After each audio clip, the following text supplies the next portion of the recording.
we're gonna add our little pre-melted ingots right now. Yeah, is right this here. on? Yeah.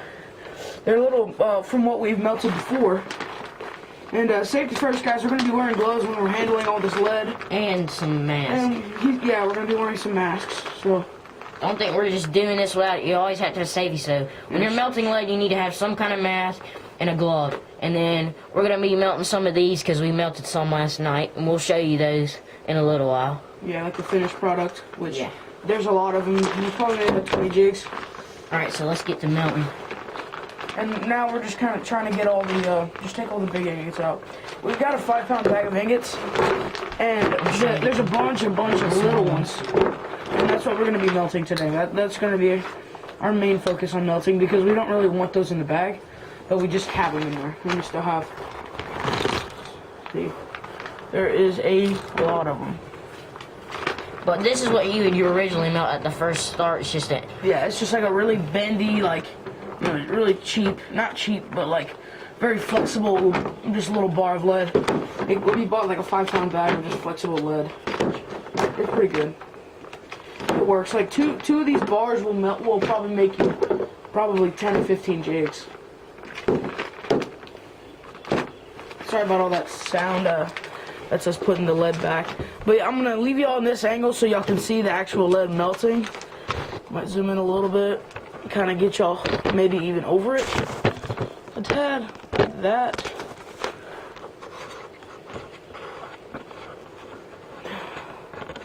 So y'all can get a little bit of B-roll going maybe. Sorry guys. Having to loosen my tripod. This is at a weird angle.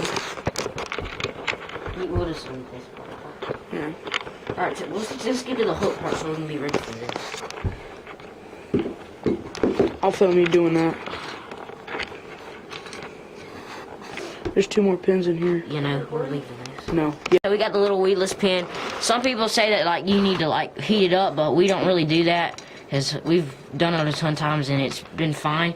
But we are using a 4-aught Gamakatsu hook, and it's going to be going right here for a 1/2 ounce jig. I'm focusing. And then a 3/8 out. There we go, for a 1/2 and a 3/8. And we're going to be putting some lead and making the jigs out of it. So here we go.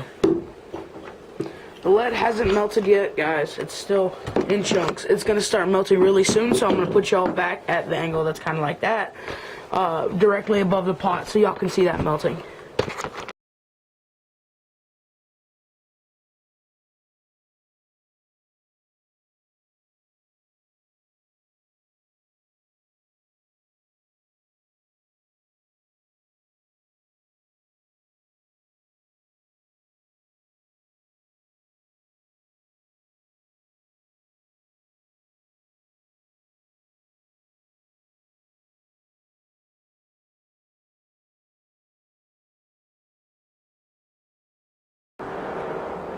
Alright guys, as you saw, it's melted.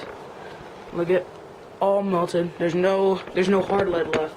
The bag is right here of the ingots. They're little ingots, they're not very big. And there's a bunch of them in there. It comes with like only like 20, I guess. I don't know. I didn't really count them at the beginning, but yeah, me and him, he's about to pour it into the mold. So, and that'll be, y'all see that. Hopefully I get a good angle.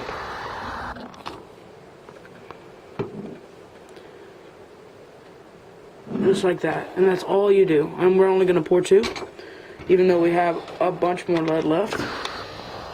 And then we'll open it. It dries super fast, and we'll open it, and we'll have 2 jigs made right there. And all we do after this is trim it, or pull the pin out, trim it, and skirt it, and paint it. I forgot. We powder coat it.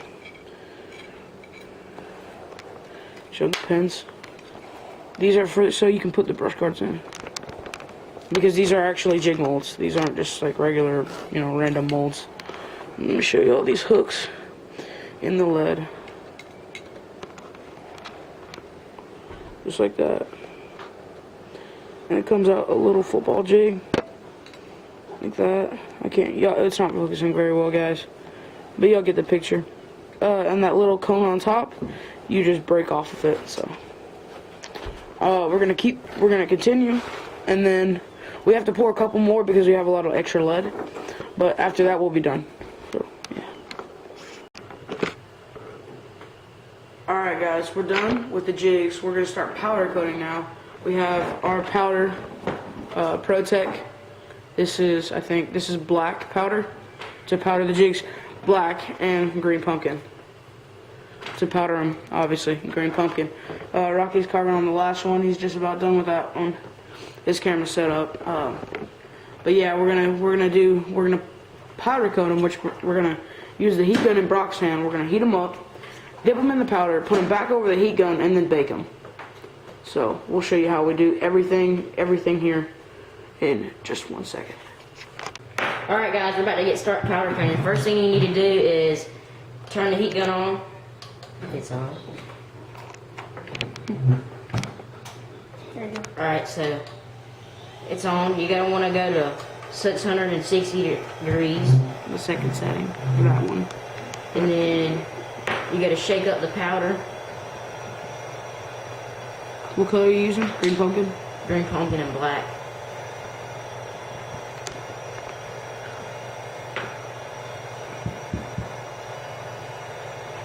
Before you even start heating it up, you're gonna have to get the little pin so you don't get the brush guard stuff, like you don't get color in it. So you put the little brush guard thing back in it and you just start heating it up. You do this for 20 seconds and you put it in the little powder paint and you put it back on it and it'll start making it glossy.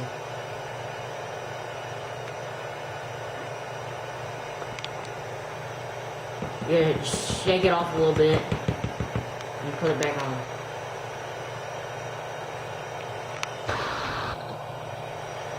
Don't look right. Put it back in there.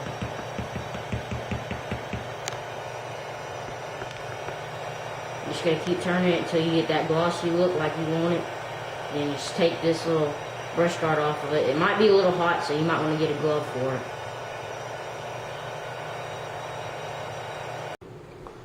Alright guys, so they're dry now. We gotta have to poke the eyes out of them. So that one's already good, so that one's okay.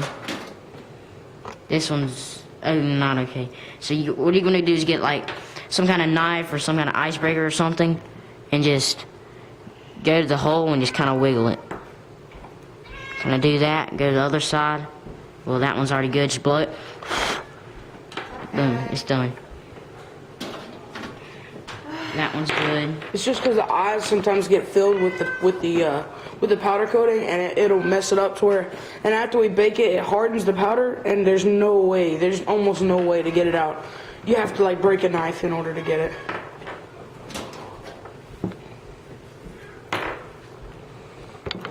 And right now, these look basically they're just glorified shaky heads.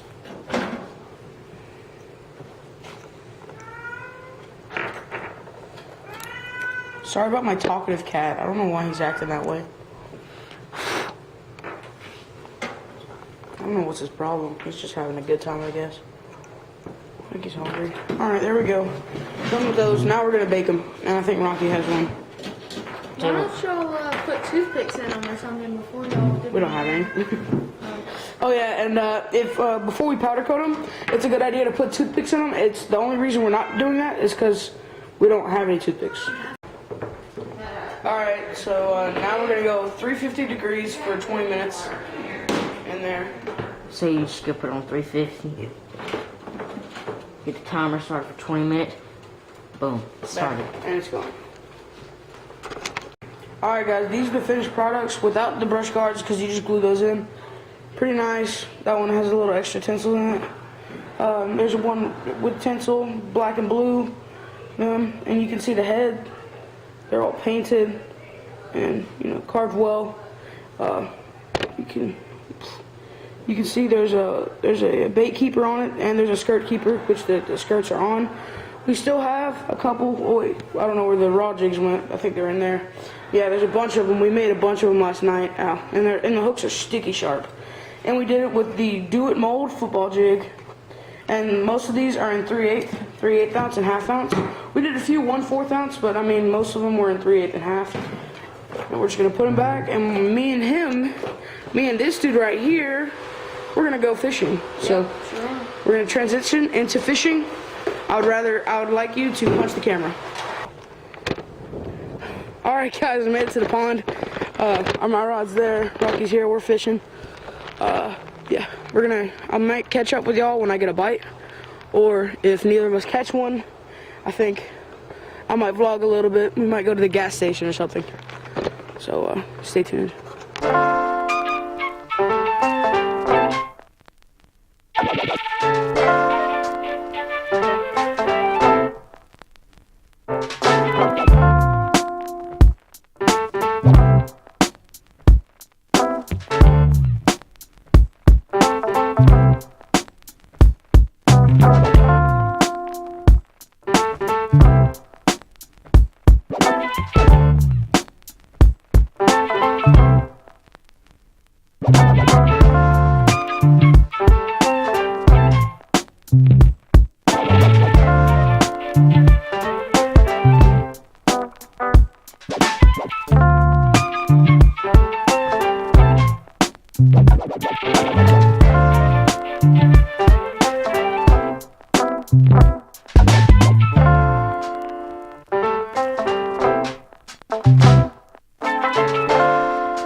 Guys, we got the good stuff. We got the hot chocolate. He got some hot chocolate and some gummy sharks because he can't catch fish, so he has to buy them. And I got the good old cheese puffs for both of us. And I'll give you an update. The park is like over there, on the other side of that building. So we're just gonna go over there. I'll give you an update when we get there. All right, guys. Sorry about the wind noise if there is any, but we made it. We made it to the. On our bikes are there. There's one here, and then there's one further that way, which we're just probably gonna walk to if we even go there. But I'm throwing I'm throwing the old classic beetle spin. He's throwing one of his Thomas jigs, and I don't know. I don't know if we're gonna get bit here because it's not really a good bass fishing pond, but we'll see. All right, guys, I caught my first bass on that itty bitty jig. It's probably like maybe 3/4 of a pound. I'm gonna have to unhook them right here with the camera. There we go. On the itty tiny jig. I was swimming it like really fast, kind of done with the cast, and this little dude ate it. And I'm gonna release him. All right, quick for you guys.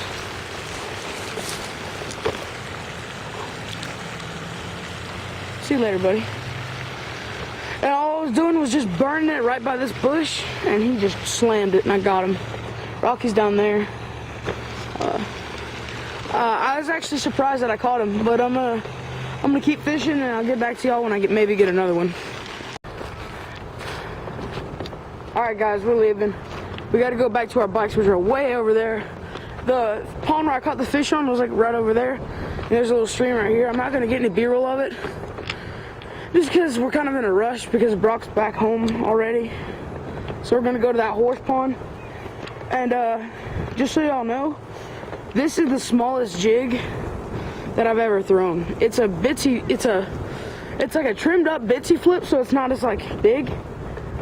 And it's a 1/4 ounce, and I cut most of a truck trailer off, and it literally is like 2 inches long. The whole thing. And Rocky's is bigger than mine. He's throwing a tiny finesse jig. a little hair finesse jig. Like, he's throwing a pretty small jig, but mine's, look, compare them. Mine compared to his. Mine's giant compared to yours. I know.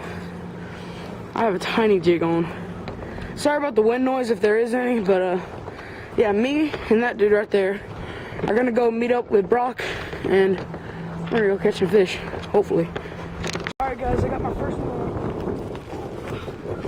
It's actually a pretty decent one. I can't really see more.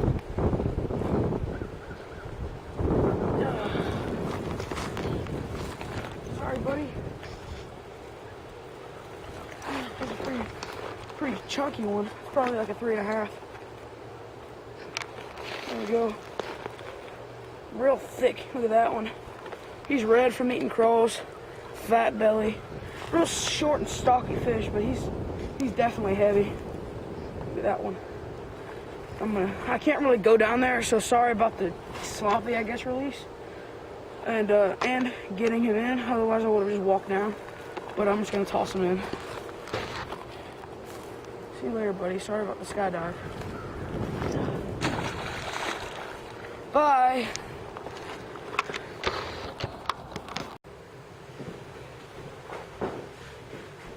Alright guys, thank you for watching. That's the end of the video. As y'all saw, I did catch a fish. I caught 2 bass in the video. One of them was at the park, one of them was at the farm pond. My camera died, this guy. He died right after I caught that fish. So I did get, you know, the full film, as y'all saw. But, you know, I didn't get to film anymore. I didn't catch any though, so it wouldn't have mattered, but I didn't get to film like any more B-roll or an outro or anything. But I'll see you guys next time on B&J Outdoors. No, that was bad.